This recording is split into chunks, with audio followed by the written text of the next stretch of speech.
ഔഷധി ശരണമന്ത്രം നിങ്ങൾക്കായി അവതരിപ്പിക്കുന്നത് ഔഷധി പൊതുമേഖലയിലെ രാജ്യത്തെ ഏറ്റവും വലിയ ആയുർവേദ മരുന്ന് നിർമ്മാണ സ്ഥാപനം. Associate sponsored by Bharat Lajna multi state housing cooperative society limited.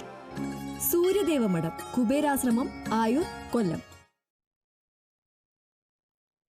ശബരിമലയിൽ തീർത്ഥാടകരുടെ തിരക്ക് തുടരുന്നു. മകരവിളക്ക് മഹോത്സവത്തിനായി ചൊവ്വാഴ്ച നട തുറന്ന ശേഷം ഇന്നലെ വരെ 1,20,256 പേരാണ് ദർശനം നടത്തിയത്.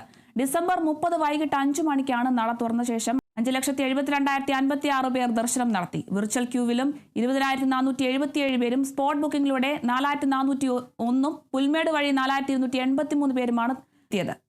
ഇന്നലെ 63,000 പേരും സന്നിധാനത്തെത്തി.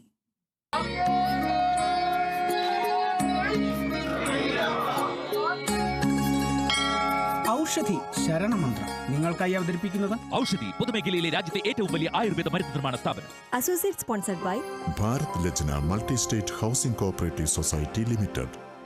സൂര്യദേവമഠം കുബേരാശ്രമം ആയൂർ കൊല്ലം.